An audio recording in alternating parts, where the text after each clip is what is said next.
Fraser is a twin. When he was born, he had a lot of issues. So he had a tough time. He was diagnosed as being developmentally delayed and failure to thrive.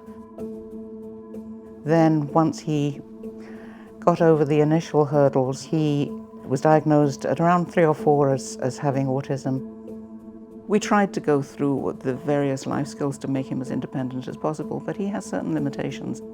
I don't think we ever thought that he would live independently, but to get some sort of a productive life beyond us was always a concern. It's very worrying to have a child that you know is going to need support throughout their life. You obviously are not always going to be there. You train them as best you can to do life skills, but it's worrying. You know, as we age, it starts to come home to us, you know, well, what is going to happen? Okay, the clock keeps ticking.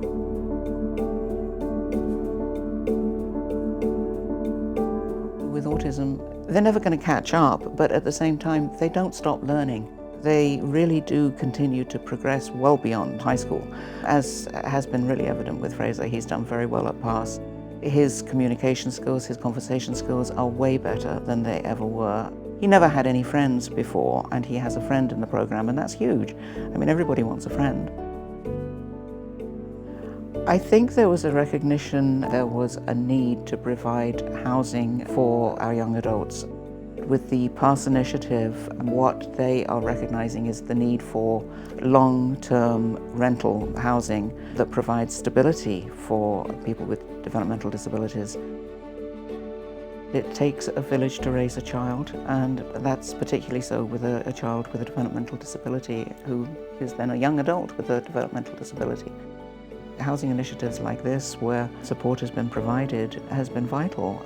By himself, Fraser wouldn't be able to afford something like this.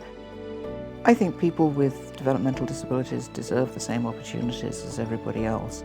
Moving away from home is one of those opportunities.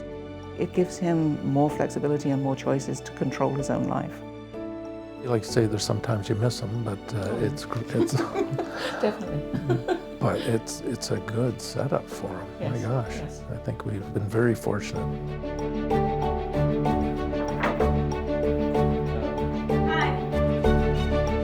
What does it feel like for you now when you see him in his apartment, when you see him living in Sorry.